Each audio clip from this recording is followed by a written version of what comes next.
Yo. It is that time. We are here, ladies and gentlemen. It is the Knockout Canvas. Woo! Great to have you back. Great to have you back, Professor T. It's great to have you back, my man. Let's make sure that I get this right, because I don't know if I started it. Yeah, I didn't, but I did. I didn't start it, but I did start it. I'm getting the hang of it. Don't worry, we're gonna figure it out. We working out the kinks. But this is episode 2 officially, and I know that the Crump family's just been winning all kinds of medals, man. It's been usually we try to do like a Saturday watch live if there's a fight going on, right. Or we'll do our normal Wednesday nights. But man, tell us the last few months, Turf. Tell us about the little man. Yeah, man. Medals, bro. Yeah, absolutely, man. So this is his first year ever running track, and I mean, you don't dive any deeper. There is no deeper end than club track in Austin, Texas. You know what I'm saying? You pretty much, you either going to Houston or Dallas. Those are the really only other regions, in the area that, that I would consider to be better competition, if you will. And the kid didn't have a care in the world all the way through district. Shocked all of us. Murdered district, right? 400, 800, all of that. And one districts, we got to regionals, and it was a huge eye-opener in a great way, right? I mean, at this point in his career, it's always going to be a learning lesson, right? Right. And he learned pretty quickly the difference between, the kids that have been doing this since 5 years old, and they were capable of making that next level step, right? He made that next level step in district and didn't comprehend that not only did he have to stay at that level to make it, you might even have to pick it up more of a notch, right? The aggressiveness in track. These are, you guys are about to get a lesson. Turf is going to give you all the game, everything I know. And I'm learning so much, man. But believe it or not, it is aggressiveness that is a mandatory must-have ability when you're running the 800 meters, because it's a waterfall start. And there's elbows, man. It's first man up, so big eye opener, man. Long story short, of all the events we thought he would make it for, meaning he was seated high, and the expectations were for him to make the 400 and the 800. He did none of those. But with his back against the wall, and this is where that proud papa moment comes, right? You've exhausted all your options, all your great options at that. You got one race left, man. You get one shot. That's it. My man came through, man. Not only did he come through, he came through with flying colors. The guy that he had to beat wasn't even a competition, man. And the previous time they raced each other, it was neck and neck. So shout out to my guy, Tracing Crump, man. And just can't wait to see what the rest of the future holds for him as far as track. Hey man, that I think that's amazing. I've always complimented you for being such a great dad, and I know it's a little tough for you this year, so I'm not gonna make you cry, bro. But you've done a hell of a job with all them kids, and thank you, and shout out to Severe who's joining us tonight. That's another one of them really good dads, bro. I really like all those footages of his sons now getting into it. So we'll see, man. We might have a future football player. Not if I don't want any of your kids getting into combat sports now. Tell me about it. Yeah, right. Tell me about it. If any of the kids, Severe or Turf, if any of the kids say, "Oh, I want to learn it," Uncle Angelo is more than happy to teach it. I'm going to be like, y'all are not going into this sport. It's not going to happen. Absolutely. We're not doing that. I agree, bro. I wholeheartedly agree. That's what's up, man. But, hey, as always, man, one of the main supporters, man. Chewy's in the building. NFL News and Podcast, Super Chat, $1.99. Jake Paul is legit. Laugh out loud. Oh, no. Put that up, though. Put that up. I did. That's all right. I'm glad Chewy's starting us off right off the bat, man. Right. Absolutely. I wouldn't have it any other way. And for the record, guys, for the people that don't know, I know you're probably watching on the Ultimate Raider Fan channel, but there is a new channel, and you're looking at it. The Knockout Canvas, right? So at the Knockout Canvas, YouTube, Instagram, I still have to get on my game, right, and get all the other ones out, man. It is what it is. It's this stuff is tough work. This is just episode 2, Turf. It's episode 2, yeah, but episode 2, bro. It's hard, man. It's hard trying to keep all this stuff in focus, but I got plans, man. I got big plans. So we got Professional E in the building. Yeah. Hey, that's my guy.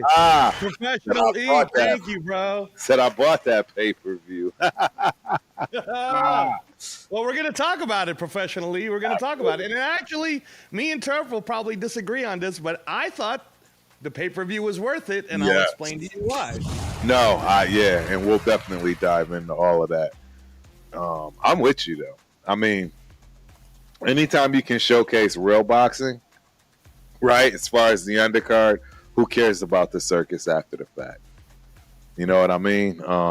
It's really all about the fighters, the real fighters, not the circus. So I applaud them for figuring out ways to, as far as Jake Paul doing this thing, even if it is scripted, fake, all that good stuff. I think the boxers deserve it. You know what I mean? And they get the ability to showcase what they have, man. Yeah, absolutely. No, absolutely. And Turf, I mean, let's. And I know you. I texted you, and I was so like, I'm done, bro. but again, I need some time to process and talk about the good, the bad, the ugly of Jake Paul. So when we were talking about the good of Jake Paul, just give me some footnotes on what you think is good about Jake Paul. Well, I do think he is good for the fighters. I'm just not going to lie. I mean, it's no secret the guy just paid for Ben Askren's double lung transplant. I mean, what more can you say? I mean, that's $1 million surgery. I know, Turf. As far as that's what I'm saying. So, I mean, the fact that, he did that out of his own pocket, the way that he gets these fighters paid for these promotions that he promotes, and how he handles his business, I mean, that's the good, man. These fighters are getting the best paydays they've ever had under his watch, right? Under his cards, his tutelage, if you will, regardless of if you like him or not. Right.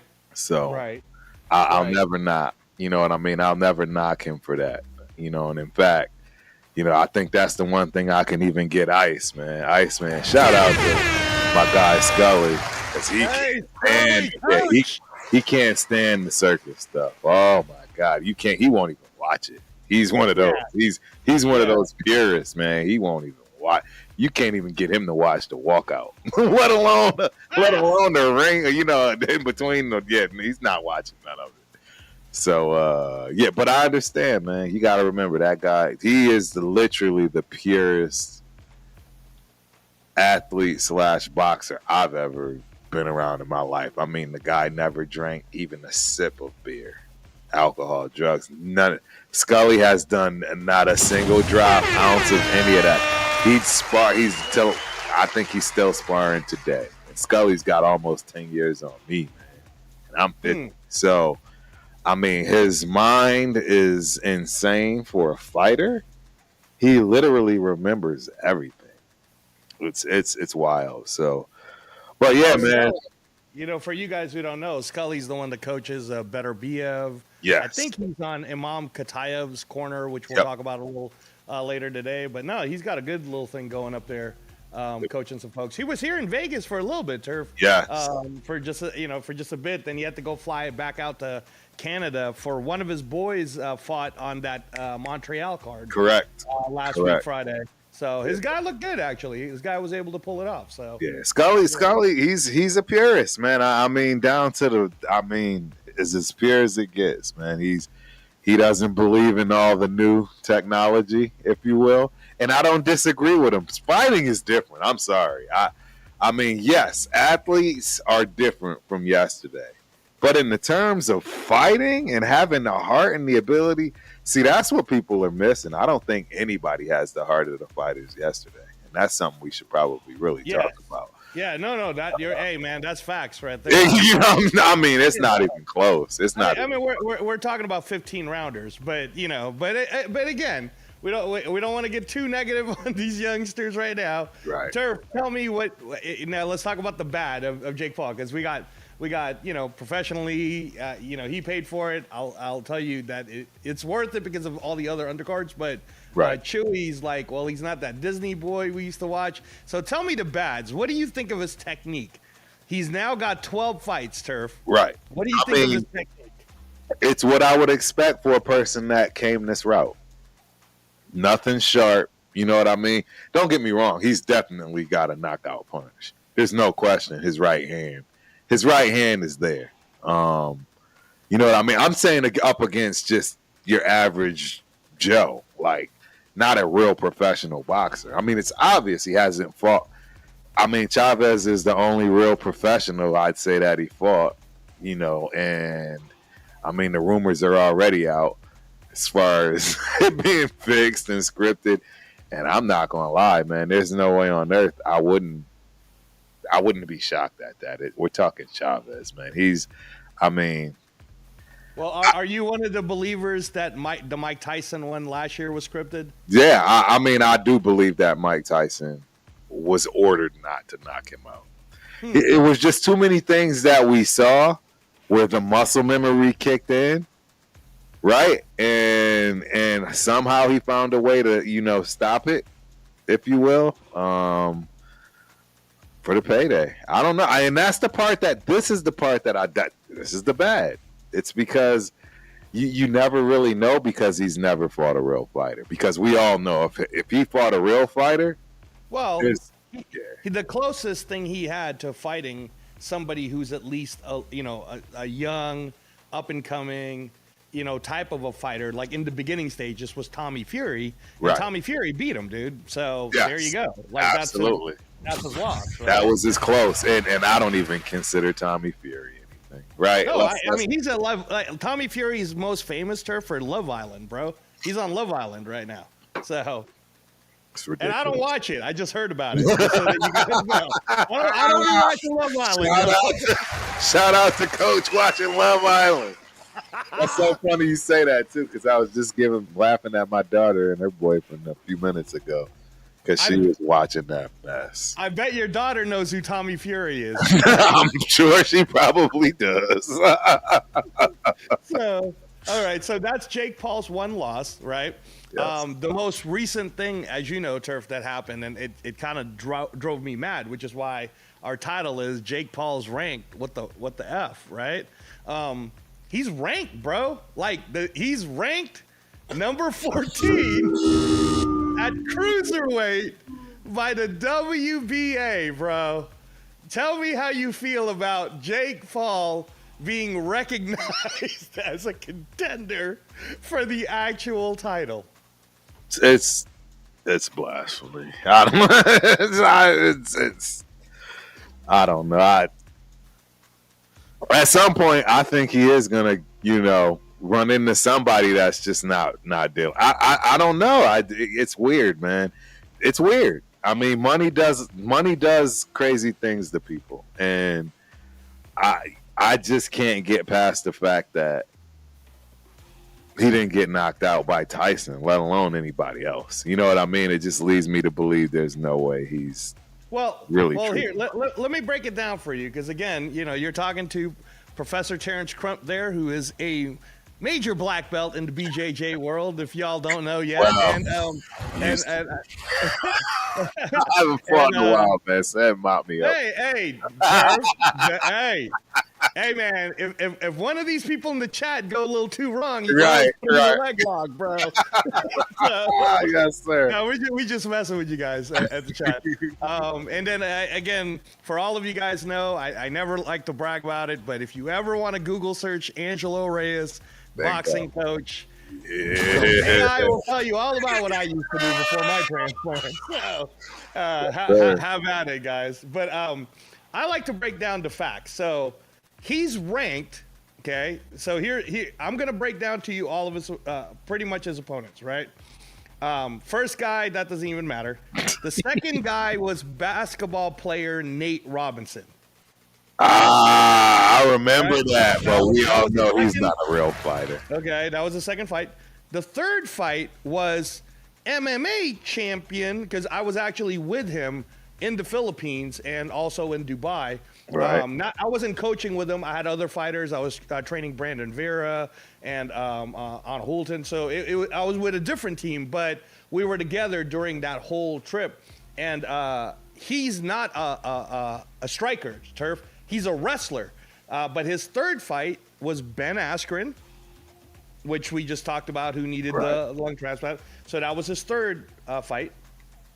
His fourth fight was Tyrone Woodley in a split decision. Dude, Okay, split decision on the first fight. So a lot of people thought Tyrone Woodley really won that fight, but he didn't get the decision. So then they fought again, and this is when Jake Paul really blew up. Then he started blowing up to wherever. So a lot of people thought Tyrone didn't get the decision. Really blowing up real deep. Right. Uh-oh, we lost Angelo. You know, that's a meme where Tyrone Woodley got KO'd, right? It's bad. That was a bad meme. I'm just going over it because, you know, Chewy, he's on the chat right now and he's saying Jake Paul's good and Professional E and him are going back and forth, which I don't know why I can't see the chat, by the way, Turf, which is okay. You can't see it? I can't see it on our studio, but I can see it. I'll send you a link. Yeah, I'll send you a link. No, because this one will have everything combined. Okay, cool. So, and then, Turf, he fights one of my all-time favorite MMA fighters, Anderson Silva, bro. Now the Anderson Silva fight, that's one of those things where I'm like, bro, he's kind of old, and you know he's he can give it to you pretty good, and you know, but that went unanimous decision, so that's fine. So then his next fight, which is his seventh fight, and I'm not calling it a professional fight, by the way. You notice I've not once said these are professional fights, because the only thing professional about it, in my opinion, y'all, is that people were getting paid. But there's nothing professional about the gloves. There's nothing professional about it in my eyes. All right. So his next fight was a professional fight. Yes, it was. He had to go to Riyadh, which is covered by the British Boxing Board. The gloves had to be the proper gloves for that weight class, not this weak-ass 14 ounce that he always uses. Right. And in that fight to Love Island, Tommy Fury beat him. Split decision, bro. He got beat by Love Island, right? Love Island, bro. So then he went back. So then, Turf, after that, his comeback fight is one of my all-time favorite dudes in the UFC. Nate Diaz, he was always cool, man. Yep. Shout out to the 209. Absolutely. But even that, bro, Nate Diaz was a 155er. All right, his highest weight that he fought is when he fought McGregor and Masvidal. You know what I'm saying, right? Yep. And they were wearing 14-ounce gloves. Bro, anytime it's above 10-ounce gloves, it's not a pro fight. It's not. 10-ounce gloves is the professional rules for real fighting, which is why when you go outside the U.S., where you're not fighting in Texas or some bullshit sanctioning body that's going to allow you to go ahead and do this crap, Yep. So he fights Nate Diaz. That was in Texas. Yep. Bigger gloves. He beats Nate Diaz by unanimous decision. Then he knocks out another nobody, bro. After that fight. Right. Knocked out another nobody, which you probably don't even remember these names, Andre August and Ryan Berlin, because you don't know them. Then his 11th pro fight, Turf, he fights Mike Perry in Florida. And you remember in the UFC, Mike Perry was also. I do remember Mike Perry, yes. Right, 155. He fought Mike Perry? Yeah, bare knuckle guy, right? He ends up stopping Mike Perry, but again, it's never impressive when you're a weight bully, man. If you're weighing 200 whatever pounds, and the dude you're fighting really, with some weights and jeans on, might come close to, it's just not fair. And then Turf last year, big event. You remember when we were watching it live, it's like the worst Netflix ever did, and we were saying they better not do this on the NFL, man. All this fucking pausing and crappy. Right. It was so anyways, he fights Mike Tyson, okay? And then he fought Cesar Chavez, which is recently, and like professionally he was saying, Chavez maybe ain't got no heart and whatnot. So I say all that to say, Turf, what do you think of that opponent lineup? And even if he was just starting out from scratch, right, how many of those wins really should allow him to be ranked?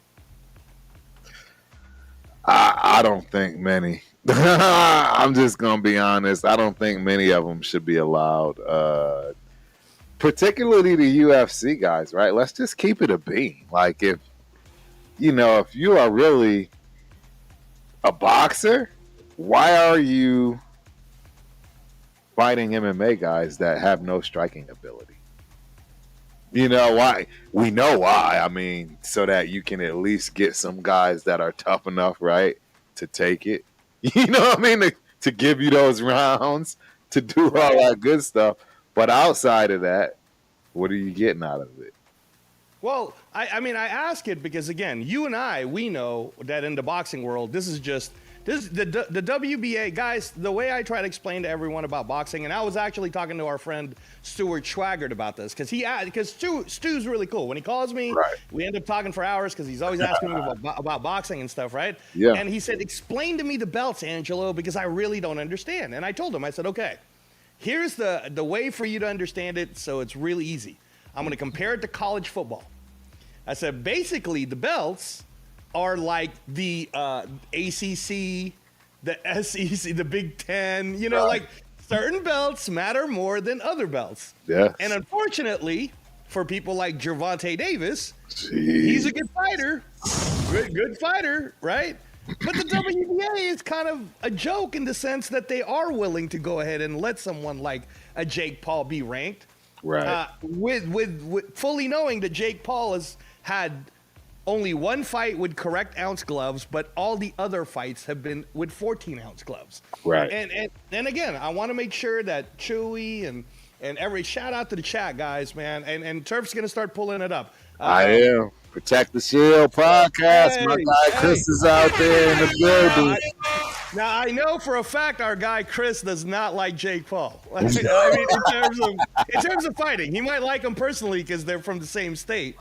Jake Paul's from Ohio. Yeah, But anyway, Turf. So the whole thing is here's a WBA who's like, we're gonna rank you. You and I both know why they're ranking them. It's for the money, man. They want that money. But there's no way Jake Paul's going to get a chance to fight anyone for any belts because in order to get the belts, you have to wear the 10-ounce gloves. And truthfully, Turf, if the Chavez fight was with 10-ounce gloves, right? If the Tyson fight that you saw last year I would have been a wrap. 10-ounce gloves, would have been a wrap. What do you think it would have looked the same? No. Okay. Not even.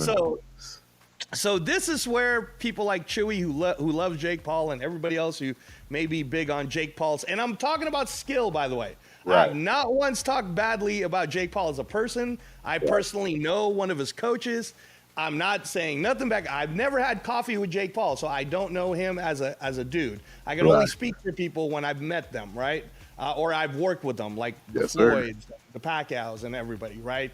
Paulie, who a lot of people don't like, but I love Paulie, and that's my dude. Oh, imagine out of here. That's my dude. I love Paul. Yeah. No, I'll when next time he comes to Vegas, Turf, and you're here, man, we'll definitely we'll get together.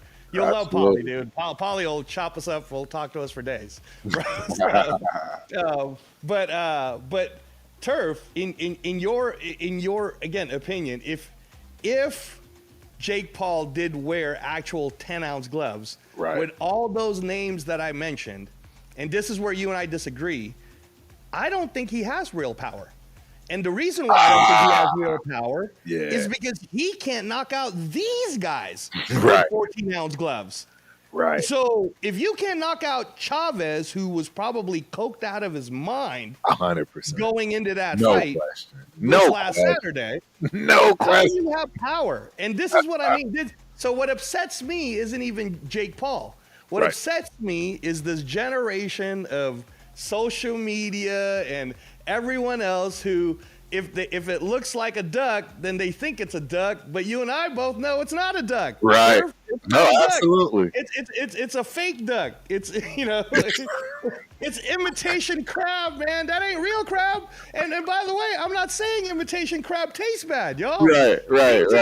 Tastes great. Right. But you can't tell me it's real crab. And that's where me and Professor Terrence here kind of are like, yeah, I mean, I think Turf could get in there with I mean, in all honesty, Turf's all ass could probably get in there with Jake Paul and give him a good run for his money. Right. You know? I mean, hey, I've had training in Muay Thai. I think I'll be able to hold my own, even with, being 50. I really do think I could still give him a run for his money, like you said. It's not going to be an easy night for him. Well, Turf, shout out to the chat, man. Why don't we look at? I mean, you got the link, right? So it's easier for me to look at it on YouTube. But you can click on the link, and then it'll show up on the screen. Okay. I'll you see what I'm saying? And then, the other thing that you're not seeing all of them. If you're only looking at the ones, okay. That's why I sent you the link. That's gonna get all of them across every platform that we have. So, ladies and gentlemen, everybody, I'm still learning. Yeah, no worries. And if you haven't already, please go over to the Knockout Canvas. That's on Instagram and on YouTube. And don't forget to like and hit that subscribe button, man. Please. Eventually, I will stop broadcasting this through, the Ultimate Raider fan. I don't want to start getting the football fans upset with us, just populate nothing but boxing and a football channel. But I do also know we have a lot of people that love boxing from the Raider Nation. But bro, in fact, shout out to the Yerp Jurors podcast. Some of you guys already follow him. Yerp is awesome. Dude, he invited me to his channel last night because he's one of them young fans, Turf, who just want to talk boxing, bro. Right.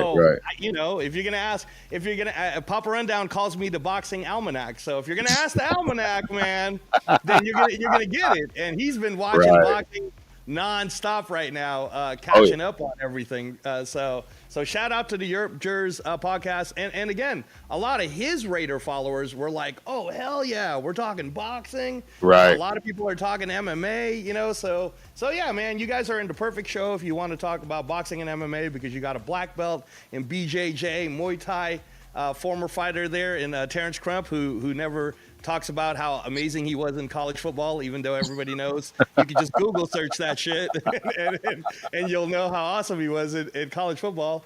And then, like I said, man, I don't, you know me, Turf. I never have to say nothing because if you want to know what's up with Coach Angelo Reyes, then all you got to do is go Google search it. And bingo.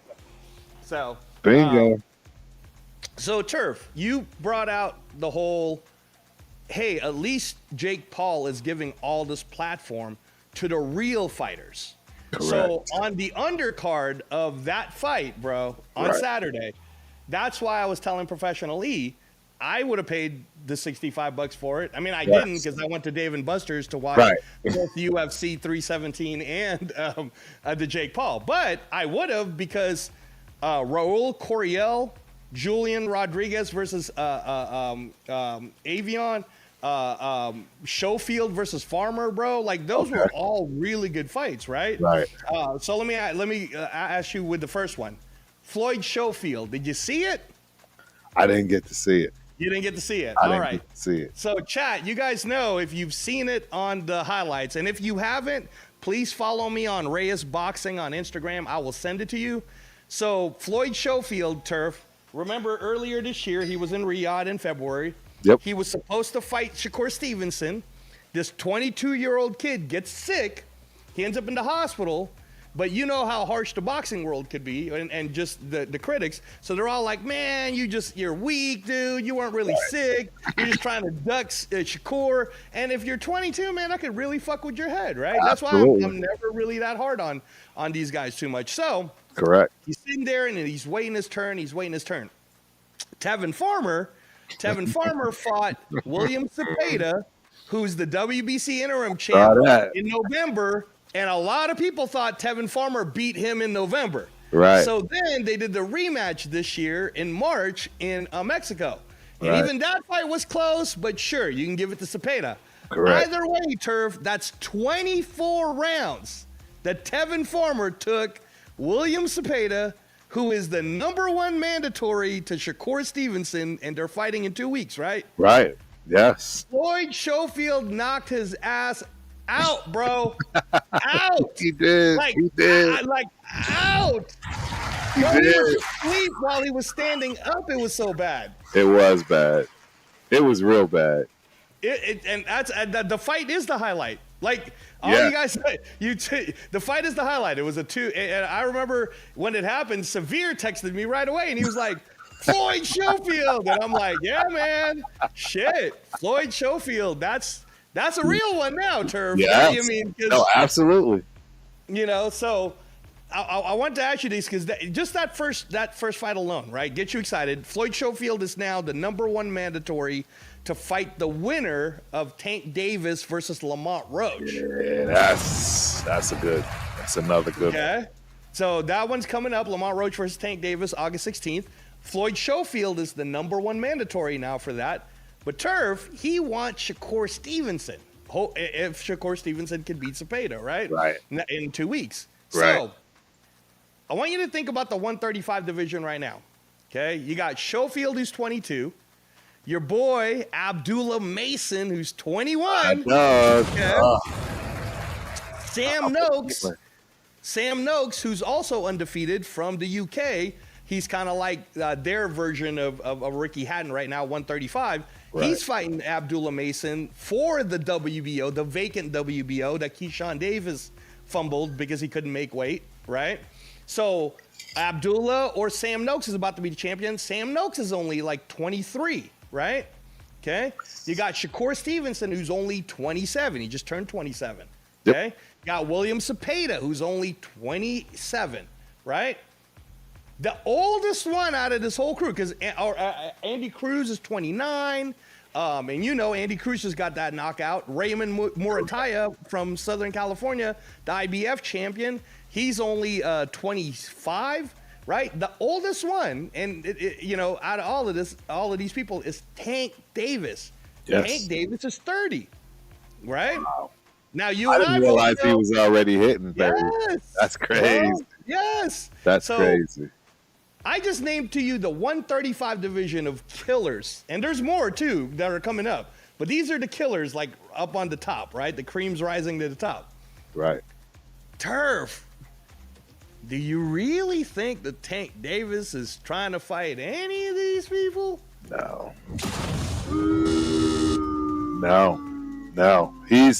He's gonna look for one more payday and ride off in the sunset. That's my guess. Okay. That's my guess. I think he wants to fight one, and it needs to be something that he can get bank on.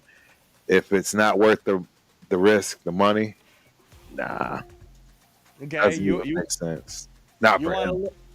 Does the chat and Professor T want a little inside information of things that I'm hearing from the insider world of what's going on? Absolutely. In boxing. All right. So Turf, You know how you were saying what he wants is the payday, right? Absolutely. Now, we both saw Lamont Roach versus Tank Davis. I believe Lamont Roach won. Straight up, I scored it for Lamont Roach, even without that stupid knockdown no call. Right. Okay. Right. Did you score it for Lamont Roach, or honestly, did you have it as a draw, or what did you have? No, I had Lamont Roach winning that fight. 100%. Easy. He won that fight. So here is the rumor that was, I mean, it's not really a rumor. Everybody kind of knows, but Right. what was supposed to happen after the Lamont Roach fight is a pre-contract had already been signed for Gervonta Tank Davis to fight Jake Paul next after he beat Lamont Roach. Gotcha. Lamont Roach fumbles that bag because he kind of beats him. And what happens then, Turf, is when they go to the athletic commission is like, well, we really should overturn this, or we should call it a no contest. Right. And what Tank Davis's people did is, hey, we'll give him a rematch right away. So that's why when you saw the reports that said, yes, the referee did make an incorrect call, and yes, us at the New York State Athletic Commission do believe that it was the wrong call. Right. But unfortunately, we can't overturn the decision. Correct. It was garbage. It was right. garbage. Okay. But the real reason why they didn't overturn the decision is because of the automatic rematch, right? Now, here's where what you just said, Turf, is about to make sense when you were like, he's trying to get the money. Whether Tank Davis wins or loses, you heard it here first, folks. If I'm right, then great. If I'm wrong, then they probably went a different direction. But from what I understand, whether Tank Davis wins or loses, and he might lose, Turf, on August 16th. I'm just going to throw that out there right now. Very possible. Lamont Roach might tax that ass one more time. All right? Very possible. Gervonta Tank Davis will retire. That you've heard you've seen other boxers do it. Tyson Fury just did it. I'm going to retire, right? And then a few months later, he's going to come back, Turf, and his first fight when he comes back will be Jake Paul. Yeah, that would be wild. Tank Davis. Chat. Chewy, that would be wild. That would be wild. Hey, I'm just giving you what I'm hearing. Okay, you know I know some people, Turf. You know I know some people. So Jake Paul, it just doesn't even make sense. I mean, but honestly, Turf, you're telling me no one's gonna watch that? Oh, absolutely. Everybody's gonna watch it. Oh, 100%. Might even be a Netflix event, man. Might even be a Netflix event. Okay, it wouldn't shock me. So now let me explain to you, and you'll enjoy this, Turf. Mm-hmm. The theory as to why this could possibly happen. If Tank Davis wins, he beats Lamont Roach. Well, Lamont Roach basically just comes right back down, and he's the current 130-pound WBA champ anyways. So he just goes back down to 130, defends his belt, all's good. Lamont Roach, it doesn't hurt Lamont Roach in any way. Correct. Right? Correct. Okay. Correct. Tank Davis, on the other hand, though, bro, you just said he doesn't want to fight Shakur. I mean, I'm not saying he's scared, by the way. No. But Angelo Reyes is not saying Tank Davis is scared. Tank Davis is not scared of anybody. We're just talking about money here. We're talking about money. Okay. Correct. He doesn't want to fight, Raymond Murataya or Andy Cruz. He's not going to fight Abdullah Mason, bro, when Abdullah Mason is only 21, right? He's not fighting Floyd Schofield. Come on, bro. He's not fighting. There's no money in it. There's no money. Yeah, exactly. There's no money in that yet. I mean, Shakur would be the one that would be the biggest money, but what would give you more money? Shakur versus Tank or Jake Paul versus Tank? You know what I'm saying? Right? Yep. Okay. If he loses, it's all the more reason why he retires, Turf. He needs to take a break, Mental health is getting to him. Yeah, you got a point. I can't disagree. All right. Okay, now, here's the one that's going to blow your mind. Turf, the Gervonta Tank Davis versus Jake Paul fight, we've already seen it. We've already watched it. We paid for it. In fact, my son fucking made me pay for that shit during COVID. All right? Okay? Do you remember Floyd Mayweather versus Logan Paul? Oh, yeah, you're right. We've already seen it, Turf. You're right. We've already seen a huge Paul brother trying to fight tiny little boxer guy. Yes. Okay, with smaller gloves, by the way. That's one of the reasons why Logan Paul was like, "Oh, fuck that." Exactly. You already know Floyd could crack, right? There you go. Nobody wants to be embarrassed by a little guy. Nobody, so we already watched it. And would you like to tell me, Professor Crump, who advises Gervonta Davis? Who's one of his main advisors, Turf? Who's the guy that kind of brought him up to the game? I think his name is called Floyd Mayweather. It's Money May. Yeah. So again, if I'm wrong, Turf, then maybe they changed their minds. But right. From good sources, I'm just saying that's what it's looking like, because there's already a pre-contract that's signed for that. So that is crazy. Just give it. Yes, these are the type of little nuggets you guys are going to get over here at the Knockout Canvas. Whenever Turf gets some info, or I'll get some info, we'll share it with you guys. And if it happens, we can come back and go, damn, they said that. Yep. They said this was going to happen, and it's and now that you say it, and it makes sense. It makes a lot of sense. It really does. I could totally see where they're going to try to make money. And we're gonna pay for it, or maybe we're not. Pay for it. Might be Netflix. We're not paying for Canelo Crawford. Might be Netflix, bro. Right. Might be Netflix, but either way, man, it'd be nice for it to be Netflix. But yeah. So that's kind of the whole Jake Paul and what's gonna happen with him next. So stay tuned for that. I mean, he could end up fighting some loser again, but he's already, the good thing about Jake Paul is he's promoting next week's fight, July 11th, free on Netflix. It's that entire women's fight card that has all title fights, which again, guys, if you love boxing, you're going to want to tune into that, because that's Katie Taylor versus Amanda Serrano. And you remember, Turf, when we watched the Tyson Paul fight, the thing that saved that show was the girls. 100%. All right? 100%. So they're fighting free as a headliner for Netflix, and you're gonna see he's gonna showcase all the other women. So shout out to Netflix, man, and shout out to boxing for giving that for free and showcasing to you all the amazing, talented women that are in the boxing world. Turf has a daughter who's amazing at gymnastics, and I'm sure he is not against women athletics, and especially if the women can get the bag. No, absolutely. I mean, hey, as long as it's entertaining. See, that's the beautiful thing about women's boxing, if you're a true boxing fan, because it's not as big of a drop-off as it is, for example, the WNBA. Nobody's watching the WNBA. There's no dunking, right? There's no flying above the rim. You don't have any of that in the WNBA, which is why it's a hard product to sell. But in boxing, in women's boxing, you still get knockouts, baby. Clarissa Shields is knocking people in the next week, man. So, hey, she's fighting in July too, Turf. Exactly. She's fighting in July. Exactly. So, yeah, I'm all about it, man. I'm all about it from that respect. Well, that one is next week. And I don't know if you got to see this guy, Raul Curiel, but I was. Did you see that, Turf? Did you see Raul Curiel? I don't think so.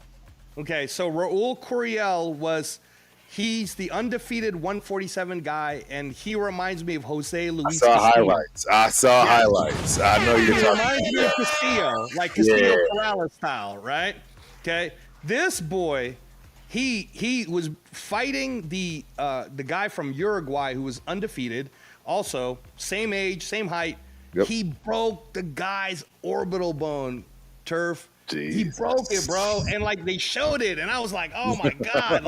I mean, man, this guy's a killer. So at 147, even though my boy Boots Enos moved up to 154, right, there were some killers at 147, man. So professionally, like I said, would it have been worth paying 65? I think you got your money's worth, bro, because those undercards alone were dope. Were amazing. Were amazing. Right. No, I agree. I agree from, the highlights, the stuff I did see. and everybody else's responses. I mean, if the public's happy, especially casuals, I mean, come on. If casual boxing fans were happy, it had to be a good card. So yeah, the mainstream. Now, this is the part where, again, we're still experimenting, ladies and gentlemen. So, Turf, I'm watching your Tuesday night shows, and it's so cool because you're doing the breakdowns of the players. Last night, you did a breakdown of the offensive line, and I love the trenches. So you're showing all these videos, and I'm saying to myself, why can't we do that for this show? right. Why? So what's the trick exactly? How can we show some jujitsu in here so that you can break it down for the folks? Do we get popped? Do we get in trouble? Yeah. It's going to definitely be hard to show anything UFC. Okay. That will definitely get flagged. I mean, we can do it. I'm just No. I don't want that'll to get get flagged. UFC is never going to let you even highlights. They won't. They're not like that. See, the NFL is smart. They found a way to allow you to use footage that's basically just marketing them. For UFC, the way they see it, allowing you to see any of that, it's losing money, right? Think about it. You're losing money in a lot of ways, and in some instances, even for the fighters and the fight clubs themselves, they too may feel a certain kind of way. Meaning, hey, why are you showing our content for free, giving people the ability to, you know what I mean? Get up to speed on what we do, how we do break things down, and they don't have to pay for it. Right. So it's a little different. It's not the same as in football, because even in football, right, obviously the number one thing is you got 10 other people, right? It could be you could be one person you're focusing on, but it's 10 other people that matter. It's just a little different. But yeah, I'm definitely down to try it, man. And as long as I've heard people say, well, if you do it, but you don't do it for too long, and you do it without the sound, you could kind of get away with certain things like that. So I sent you a couple of short ones on your phone, and they're from the UFC BJJ that just started last week. It was the first time they were doing actual champions. I don't know if you saw the actual BJJ belt that they created. Some people like it. Some people think it looks like a Transformers. I don't know. I'm not. I mean, you're a BJJ guy, so I don't know if you would like a belt or not as your reward for being champ. But, are you kidding me? Heck yeah. You want a belt. You absolutely want a belt. Hold on 1 second. So Professor Trump's getting something right now. But yeah, no, so UFC BJJ, Brazilian Jiu-Jitsu, if you guys want to watch it, they finally started it as a professional league, so you get to watch these guys. Oh, there you go. Flex at him. You got it. Flex at him, Professor T. Show him that Naga belt. Very first belts fighting as an advanced. I believe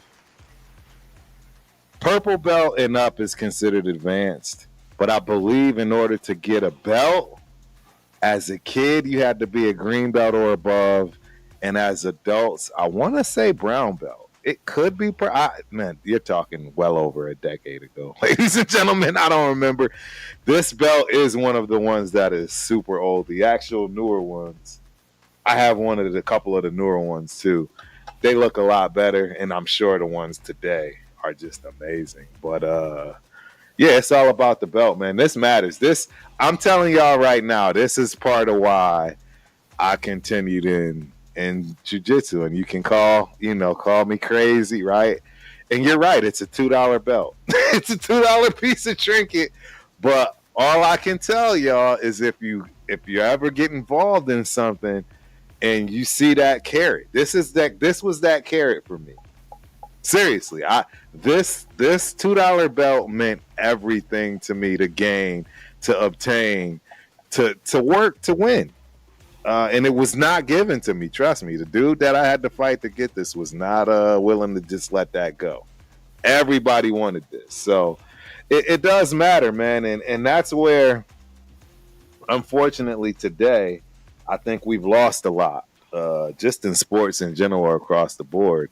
And definitely in combat sports. I mean, it's Right. obvious nobody's fighting anybody anymore to Well, show that they're number one. right, right. I mean, well, and to put a caveat on that, they're fighting now because of Turkey Al Sheikh, right? But like what Turf is trying to say is, back in the 70s, 80s, 90s, you wanted to fight to know that you're the best, not you're the best, quote unquote, but that was also the best money. You just wanted to know that you were the best, right? It wasn't about the money.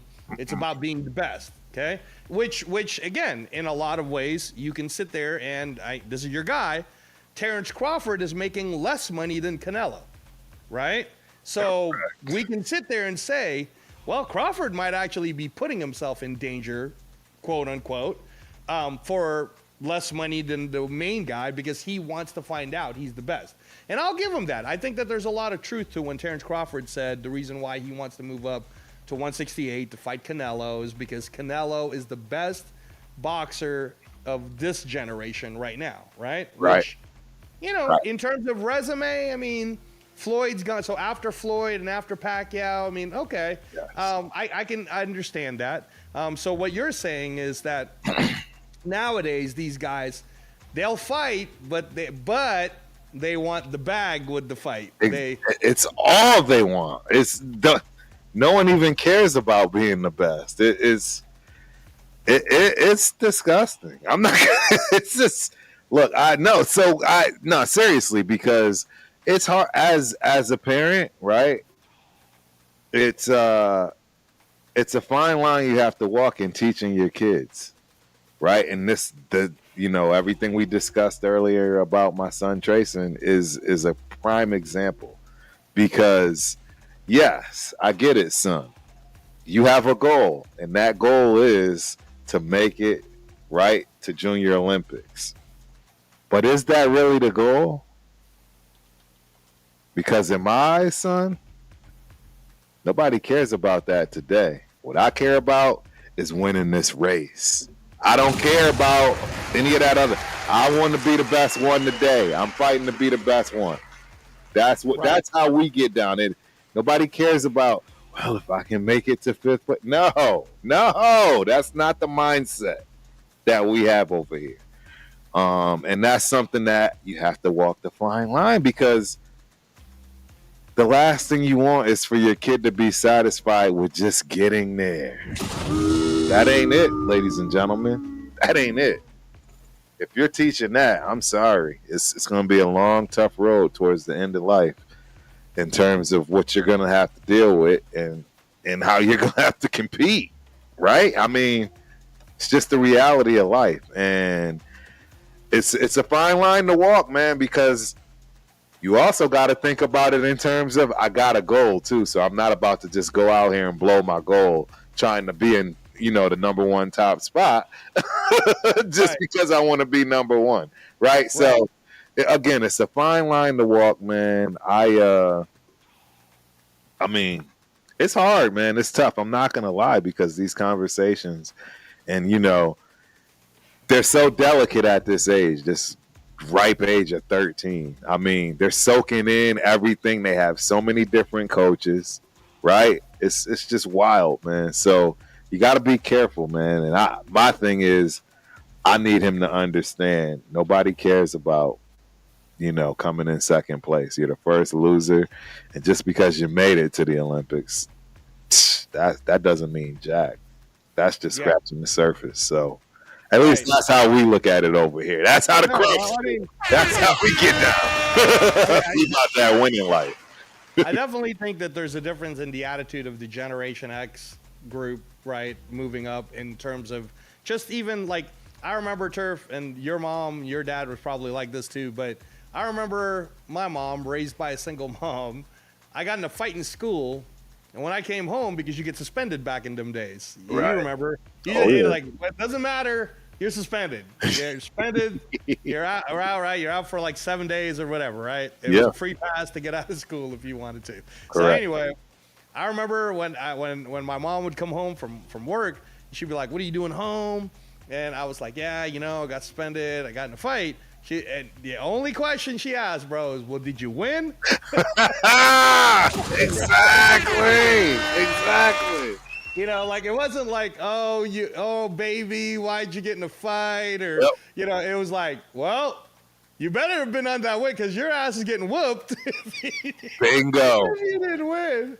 So I got the same exact story, dude. I will never forget as a kid running into the house to tell on one of my friends for beating me up. Man, my mother almost, woo! What you mean you coming in here crying about you got beat up? Boy, if you don't get out there and go fight, I'll never forget that. I never, ever, ever, once again, ever. Nope. Yeah, and I never got punked out either. I never got punked after that either. I mean, it's just one of those things. You need that reassurance and, that confidence, right? And that's right. Sometimes that's why I'm saying it's tricky, man, because right, she could have went the other direction like most women do, right? The nurturer. Even nowadays, baby, yes. Yes, nowadays it's, you poor thing, let me go talk to the teacher. Tell me about your feelings, like. And again, we're not saying that that's not. I mean, you could have a good relationship with your kid so that what's going on mental health wise and everything, but there is a certain level of toughness that. Absolutely. We're not going to say it's okay to lose, but it's okay for you to go out there and do your very best, bro. Right? And if your son gets second place, then he knows he got someone to shoot after to get first. Right? Yep. Instead of the attitude of, well, I participated, Dad. Isn't that enough, Dad? Right. All right. I ran. I got there. You know what I'm saying? Yeah, I nothing burns me up more. You'll hear me say it time and time again. Second place is the first loser, dude. That's the last place. I want either just beat my ass or I'm winning. That whole in between coming in second, man. I don't do well with that kind of stuff. Right. Yeah, I'm big time competitive from that respect. Hey, salute, Paul. Paul, we have the new, this is our boxing MMA channel. It's called the Knockout Canvas. If you could please, bro, go into the channel, subscribe and like. We'd really appreciate it, brother. Yes, sir. Raider Shield family hooked us up. Shout out to Raider Shield family in the building. Appreciate you. Just went over and like and subscribe. Yeah, no, we're getting a lot now, Turf, because it took us a while. This is just episode 2, and we did episode 1 like a month ago. So, 3 weeks, man, 3 weeks. We're working on it. Everyone, stay patient, please. We're working on it. We're working on it right now. So, yes, sir.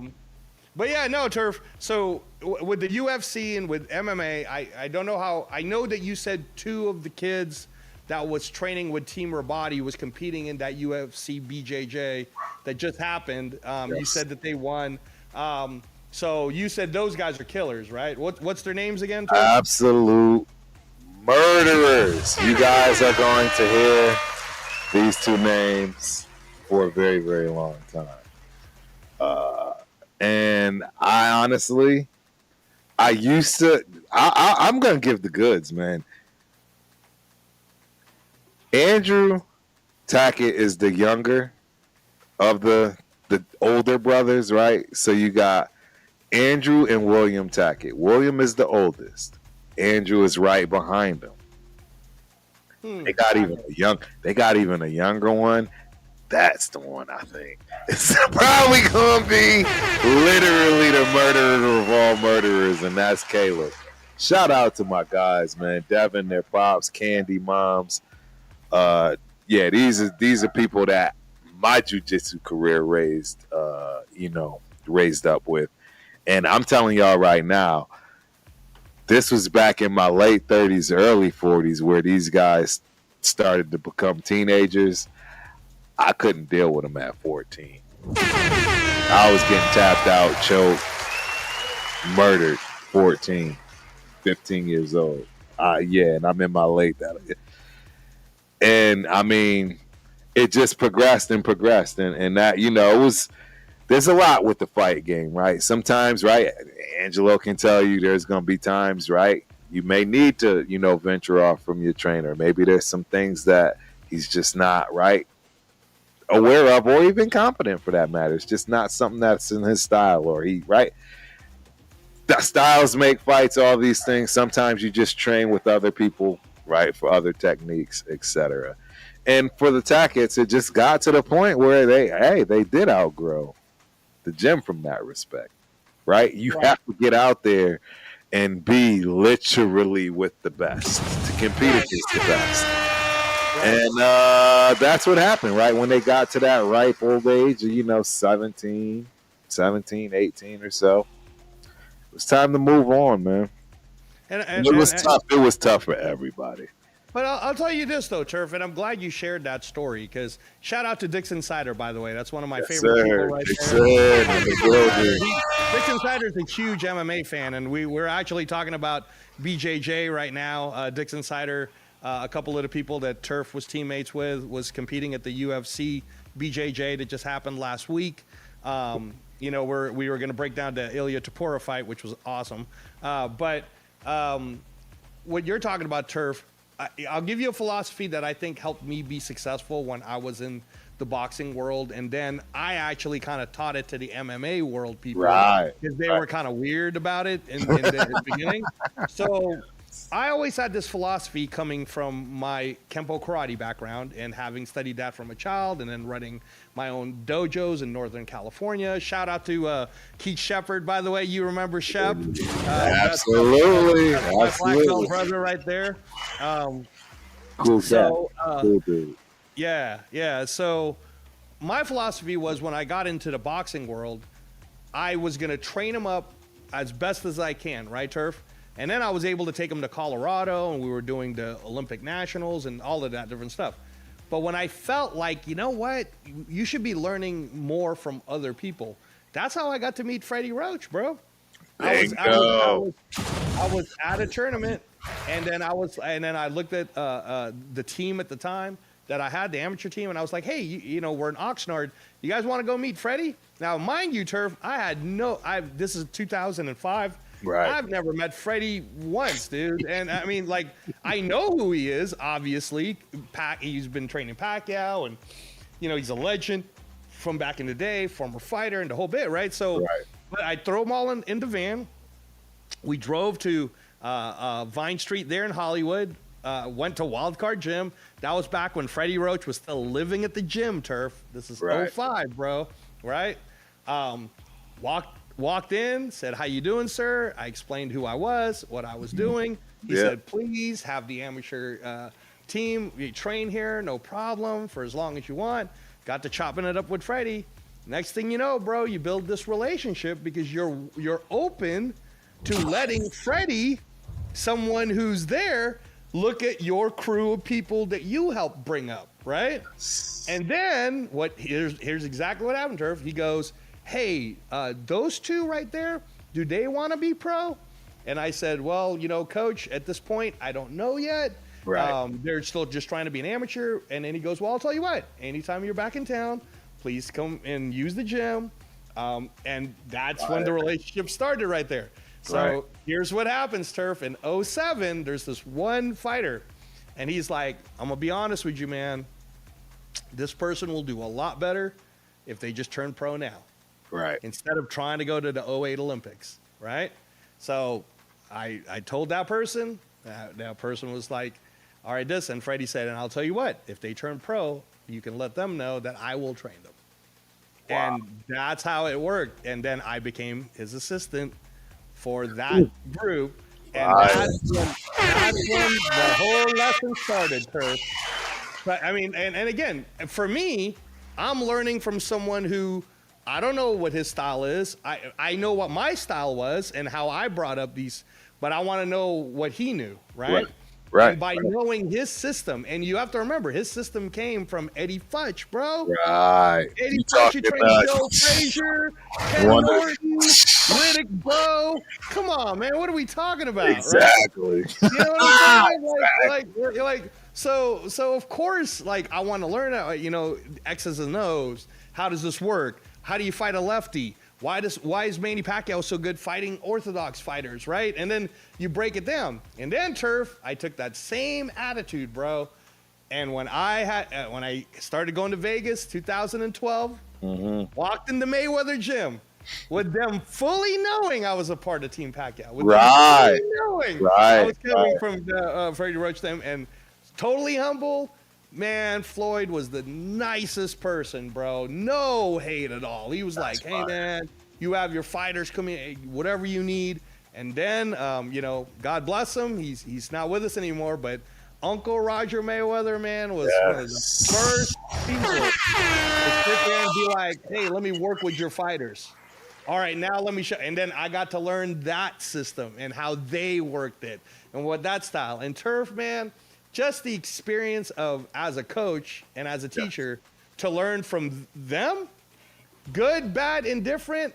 That's what I'm saying is that I think that in any combat sports world, team or body, whatever, right? I think coaches and teachers in general could learn more from the attitude I took, which is, and I believe this attitude was because I always thought if you're a football player, right, and your high school coach got you to be the best high school player in all the nation, then if your high school coach is staying in high school, you got to go to college. So that means you're going to leave that coach. Correct. And then when you're in college and that college coach helped you to become the best college football player, and you know all about that, Turf, become the best college football player in all the nation, then you're going to leave to go to the pros or wherever your next your next journey is. That coach too, right? So I never looked at it as, oh man, you're betraying me. More than, in all honesty, it should be more that the coaches in combat sports should be looking at what their fighters are missing. Yes, what's the next move? Yeah. No, absolutely. So for the people that can see, hold on, let me get it out of the way for this one down here. But this is who we've been talking about. This is Andrew in the middle, who is the new UFC BJJ welterweight, I believe is what that that belt. Belt is. The Transformer, as they say. I like it. To the right, to the left of him is actually an MMA fighter for UFC, Cody Steele. Shout out to Cody Steele. Dude, I love this kid because I like what he did for himself.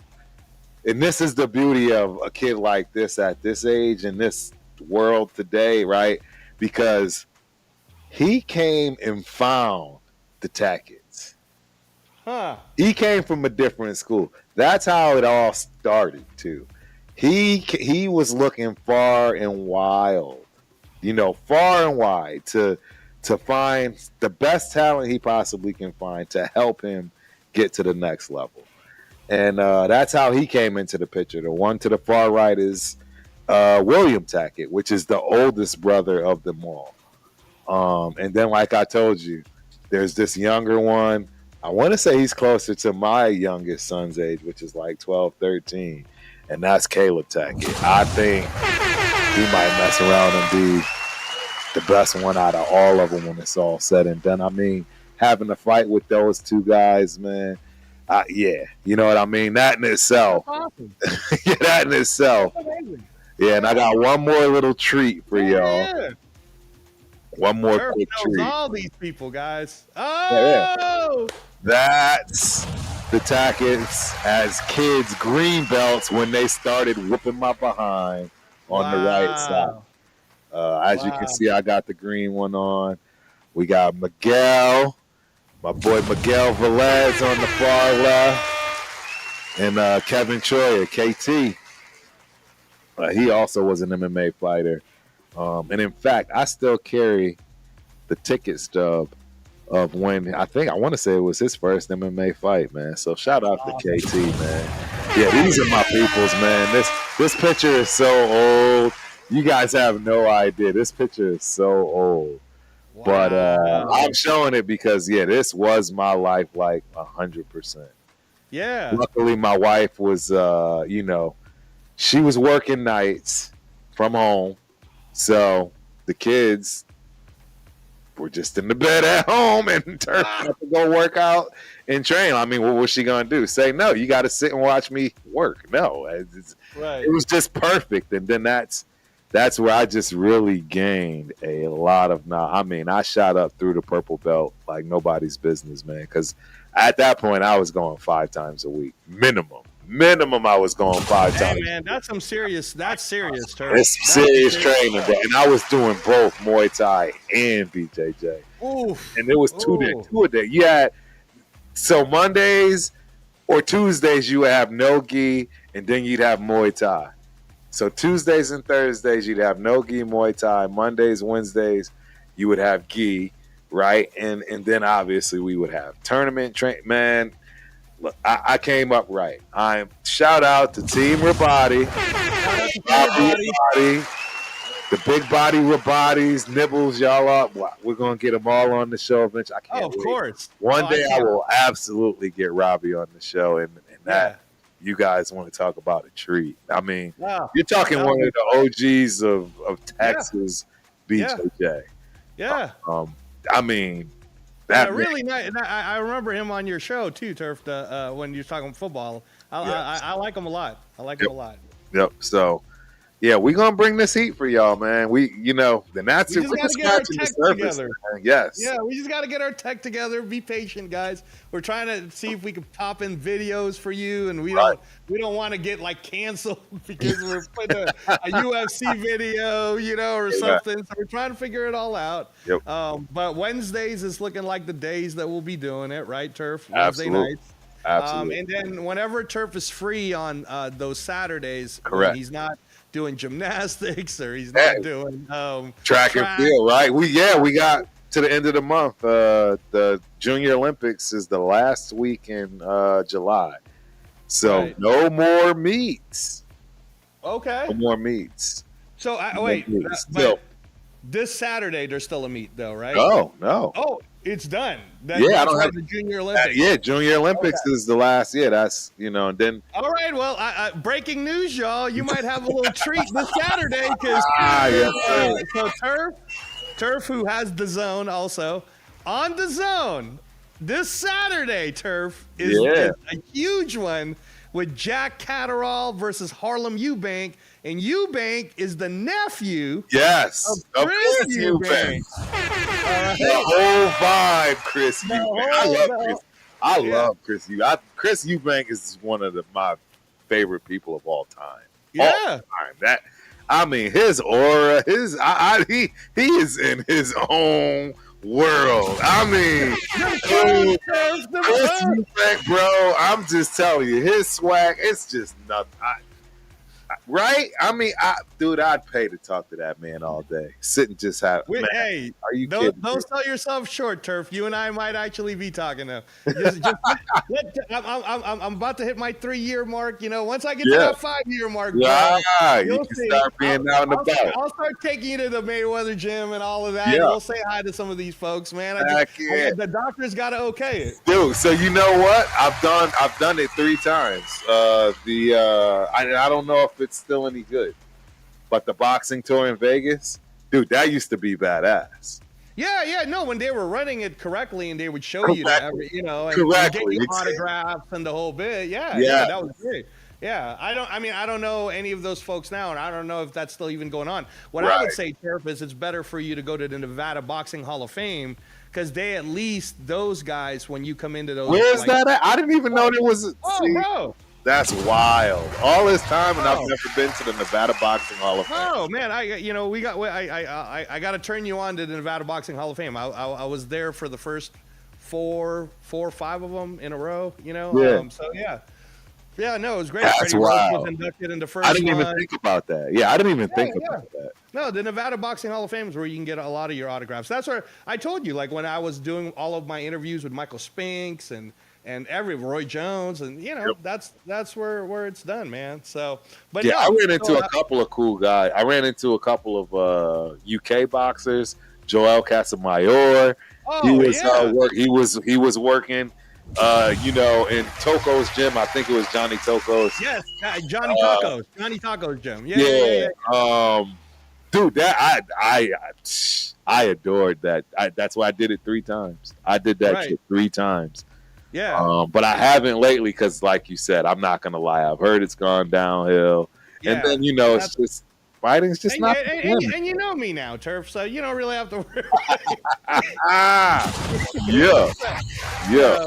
I again, man, it's those are one of the things where I don't want to talk too much about transplant, but a lot got taken away because of what I had to do. But bro, I'm alive. I'm blessed to be alive. Literally, and again, I wasn't trying to make you tear up in the beginning, talking about your dad a little bit. Right. I'm not going to tear up, but literally, Turf, I can't tell you how blessed and happy I am that I'm with you tonight, because 3 years ago to this day, I was in the oncology unit here in Las Vegas, dying, bro. Right. It felt like there was no hope. I was literally dying. So that's why negativity can never get me down. Right. Because I'm alive, bro. And Dixon Sider, I definitely know you know jiu-jitsu. If you're bringing up Musumeci, he is literally like the dude. And obviously the tactics are going to have a problem with that guy. But give it a few more years, and I think Mikey probably would have to start bowing out. And this is the wild thing for me, man, because all of my heroes, right, the whole competition situation is pretty much over, bro. Like, so when I say that, I'm talking about the Ribeiro brothers, man. Sean G, right?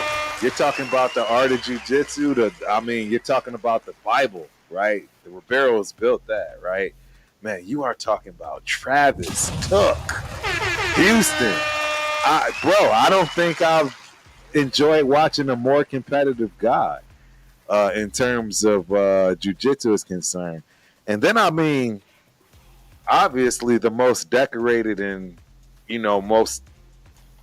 probably revered grappler in all of history for the United States of America, right? Y'all know who that is, right? Rafael Lovato Jr. Hey, shout out to Lovato. Lovato is the dude. Like, I've gotten a chance to roll with all of these guys I just said. And he nicest people, right? Man, absolutely. Oh my gosh, absolutely. Man, I'm not even bringing up the young guns now, like Victor Hugo. He is like literally the best in the world at heavyweight, and whoever's the heavyweight, it's open. So that's the other beautiful thing about jiu-jitsu that people might not know about. There's this thing called the open weight class, and yes, you will see 400-pound dudes getting tapped, choked, passed out by 150-pound guys. And the bottom line, do you know who typically wins an open weight division? Doesn't matter what belt. It's usually typically the middleweights. Right. Middleweights. It's not your 240-pound muscle guys. It's not the 400-pound fat guy. It's the 180, 190, right? Just athletic dog. That's just typically what wins the open weights. And that is a thing. There's no, that is how you gauge who's the best in the world. It's an open class. It's ADCCs, right? You got all these different tournaments. IBJJF is used to be the major one, right, before the ADCCs and all that good stuff. But man, Mikey, you're naming guys right now that nobody can beat, and that's saying a lot. I don't think anybody can beat Mikey Musumeci right now. I don't know the last time he's lost. We're talking any weight class. Right. Yeah, Dixon Sider, man, he's really into his MMA. You already know Dixon Sider that I was training Frank Mir. Again, all you got to do the Google search. Yes, sir. But yeah, man, I'll tell you a funny story. When we were in Brisbane, Australia, Turf, the worst I probably felt being under someone was when Frank didn't have his he was supposed to have his jiu-jitsu partner come one day. Right. He was working on some stuff, and he was like, "Nah, man, I need a partner." And he was like, "Angelo, you got to come to the mat." And I'm like, Bro, I'm the striking coach, bro. I mean, I don't know. So I was literally, I was underneath that man, bro. It is not fun when he's circling on you. Oh man, putting that chest, bro. People, that's like 265 pounds of and you know what's crazy is how agile they are, right? Like when you're talking about Hugo. Like they're like ballerinas. Bro, Victor Hugo is an enormous, ginormous dude, and if you rolled with him, you'd think you'd be rolling with like a 2-year-old. That's how he rolls with you. He's not aggressive in any way. It doesn't matter how hard you go. Like he just treats you like a child. It's so wild. Same thing for Rafael Lovato Jr. The one dude that kind of just wouldn't care. Sean G. I'm sorry, Sean G. Yeah, he would kind of, you know, and then he was putting it on you. Yeah, and then he'd look at you like you were crazy if you couldn't take it. Yeah. Dude, I've never felt so. I'm just telling you, you are bringing memories, dude. I've never felt so helpless rolling with all those guys I just mentioned. When I say helpless, I don't think y'all understand. I mean, it literally is the equivalent of drowning. It's drowning. It's literally drowning, and you cannot breathe. You cannot breathe, and it's literally just pressure. All they're doing is putting pressure on you. Right. And you tap from pressure because you literally can't breathe. They haven't even put you in any kind of submission, any kind of hold. It's literally pressure. I'm glad I learned BJJ, man. I ain't gonna lie to y'all. I'm glad, because all I know is that when push comes to shove, if it ain't no weapons, good luck. That's all I'm saying. Good luck, because ain't enough punching, kicking in the world if a person, even a blue belt, that's 2 years of training, man. Just 2 years of training. You are out of your league. You have no idea what you're dealing with if that person gets a hold of you. So no, that's the whole thing about, when you talk about MMA, and you start saying, well, who's the GOAT, who's the greatest? I still put Khabib up in that Mount Rushmore. Yes, you have to. Khabib, bro, was like, he just needed a pinky toe. He grabs that, you're screwed, bro. That's over. You're done. Going down, you're getting choked, whatever the case may be. Right. Although Turf, real quick and funny story for you. Floyd, one day he comes into the gym, and it was very private, and this was at the gym, and the Ronda Rousey thing had just happened, where Dana White was saying Ronda Rousey would, smoke Floyd. And yes. And then, we were in the gym, and then Floyd, somebody made a joke, and then Floyd's like, nah, man, are you kidding me? Do you know how long they're going to put me in jail if I beat up on him? So, nah, bro. But you and I both know that shit. Hey, Floyd would attack your ass. You better, what I would always tell when that whole thing was happening, when I was first getting in MMA and they would have the discussion, I would always say, you guys can tell me James Toney versus Randy Couture all you want, but you keep forgetting that Ray Mercer knocked out Silva. So it goes either way. It's like you got to get through. You bet, and you're talking about Floyd Mayweather. Floyd, you better. You know how fast he punches. His jab might knock you out. So you better, if you can get through, sure. But if you don't, you're getting slapped. Night. Going night. So that's always the thing about it is it's like you don't pick one or the other anyway. So, but hey, real quick, Turf. I did want to say, so with the Catterall Harlem Eubank, the undercards are going to be dope, bro. The question though is, will Professor T be available? Yes. 9-10 a.m. because it's in the UK. Saturday. So the Saturday morning is when it starts. The first fight starts at 9 a.m. and then it continues to noon. Yeah. So that's their little 3-hour window. So if you guys want, the Knockout Canvas could do a watch party, which we've been wanting to do. Correct. Right? Absolutely, 100%. Yeah, we'll do that this Saturday. Saturday morning. All right, cool. And then the other thing is, and we didn't, we had so much fun talking about your BJJ days, Turf. We didn't really get to talk about too much, but did you see the Ilia Topuria knockout with Charles Oliveira? So let me ask you, that leg lock, bro, was that tight? Because yeah, but I mean, if you know how to, if you in leg locks, they can look really nasty, but as long as you get a particular angle, it just depends, right? We'd have to pull it up for me to really be able to analyze it and tell you where. Maybe on Saturday we could try. I don't know. Yeah, okay. But yeah, maybe we'll try and see if they flag us. But yeah, I mean, to be honest, obviously you can't allow any submission to get too far gone, but there's a yin for yang in jiu-jitsu, and that's the beautiful thing about it. That's why you see a lot of fights that don't end with a winner, if you will, outside of, okay, well, who had more, positions and who had more attempts at submissions, and that's what you got to go on, because, that is the art of jiu-jitsu, and it just boils down to how much you know, really.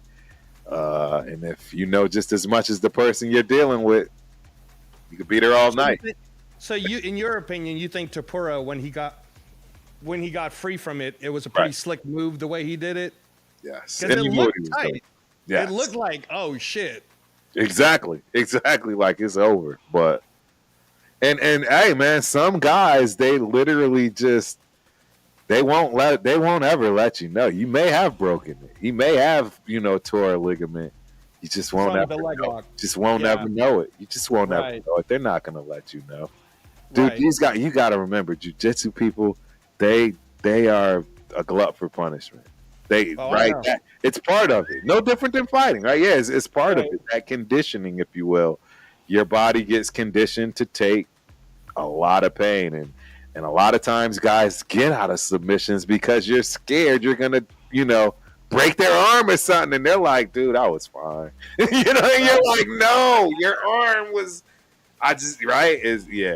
Well, one of the highlights I sent you, I want you to see it, and maybe we could show it when we do the show on Saturday. Dude, and UFC BJJ, he did break dude's arm. Yes. He broke it, Turf. I was like, oh, ouch. It happens. It happens, man. People, there are guys that just don't want to tap, man. And I mean, there's no other.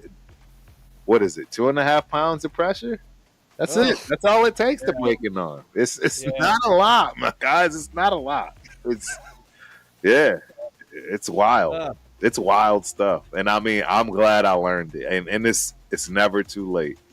I mean, there are guys 60, 70 years old walking through that door for the first time. I swear to God. One of my best friends, Mark, man, from jiu-jitsu, he's definitely up there in age. Double hip replacement, ladies and gentlemen. He still be out there on those mats, bro. Still out there on those mats, man. So you can do it for the rest of your life. That Naga belt. This Naga belt. Yeah. Y'all can still hear me. This is what made me realize I could do this for the rest of my life right here. My very first Naga tournament. 72-year-old man competed against the 68-year-old man, and the 72-year-old man won. Yep. That's when I knew I could do this for the rest of my life. I'm not holding up my end of the bargain. Boo, Turf. It's been a while, but no. And I actually get back there. It's like riding a bike, bro. Yep. It's like riding a bike, man. And who knows? It may be next week that I start going back, guys. And like I say, with this new channel, this new show, hey, maybe we start bringing in some guys. That would be great. Studio, right? We got plenty of room. Start bringing guys in and come have these conversations, man. You guys have no idea. I literally used to be at every UFC boxing match. Yep. With my crew. Yep. With everybody from the gym. obviously everyone's gotten older. My boy KT, I just showed y'all pictures. He's got 2 kids now. Right. Everybody got kids now, Turf. It's just very. But I adore how I grew up in the fight game. And I mean on all levels.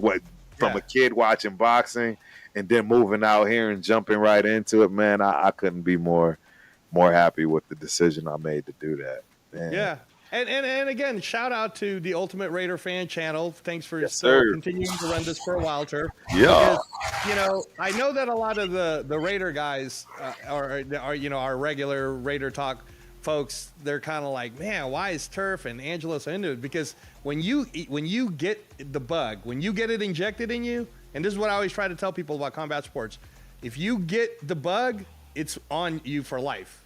Like you will sit there and watch jiu-jitsu for 3 hours. That's how long UFC BJJ was. You will watch it because you're actually like seeing, like, because you're in it, right?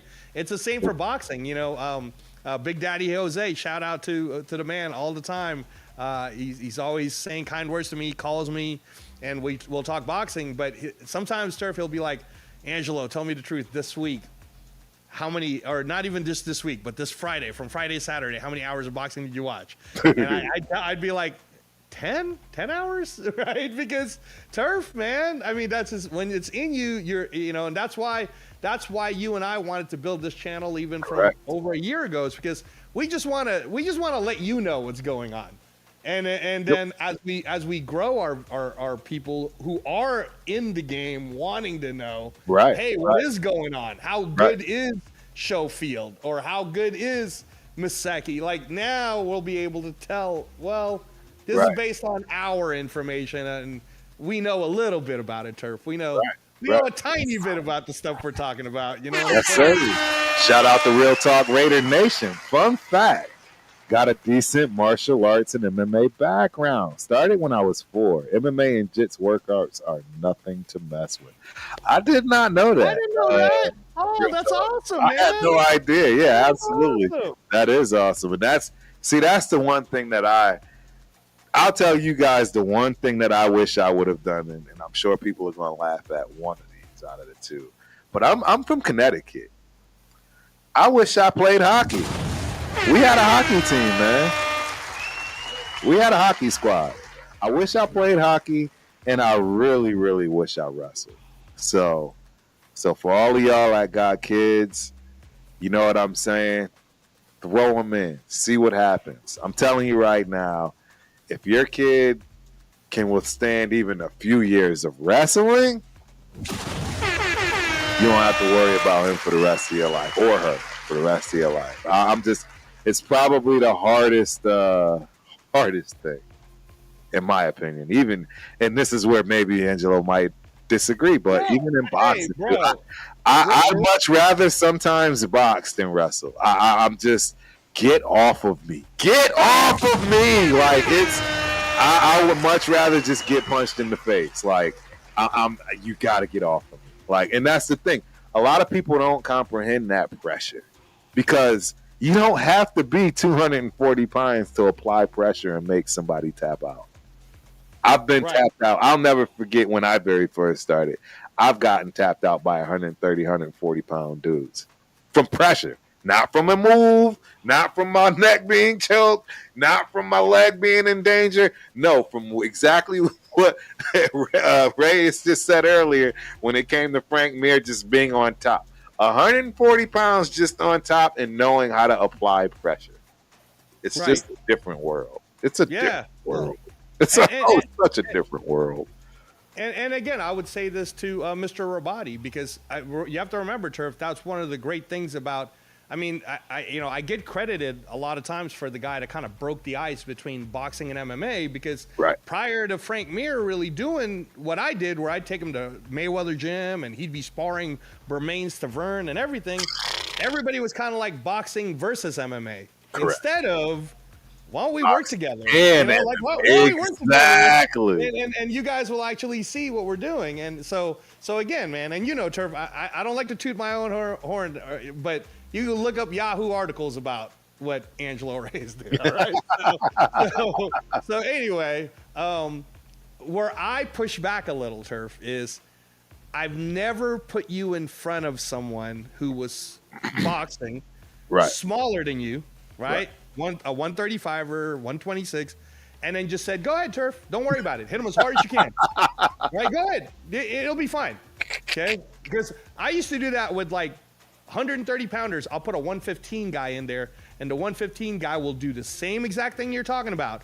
We'll beat that dude's ass, make him super tired. He can't catch his breath anymore. And 3 minutes, brother, that's a long ass time to be taking a lot of headshots, bro. Long time. That's a long time. So again, different, just different. And, you know, both. I was in the rooms with. I mean, I remember John Jones showing us stuff in a wrestling room, and John Jones, man, that guy's got one of the strongest grips I've ever seen in my life, bro. If he grabs you, it's over, Turf. Because that guy. You know, so again, just different, Turf. Just different. Yes, no, absolutely, absolutely. It's just different, yeah. Yeah. Well, this was an excellent show, bro. Thank you for making me stay honest, because you could have easily just said, we had technical difficulties. Now you pressed me. But yeah, we're gonna do this, man. Like I said, I don't have much traveling left. Good. I am. Wednesdays. Wednesdays, and you know what? I don't mind being late.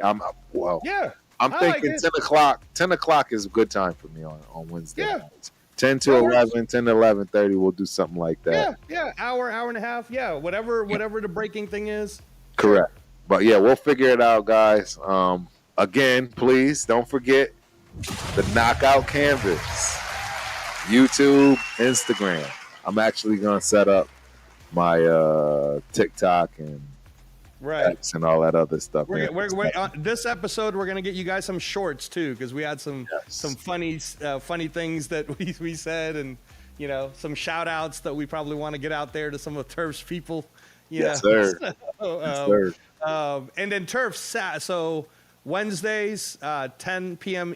Central Time, 11 p.m. Eastern, 8 p.m. Pacific, so we can start pushing that out.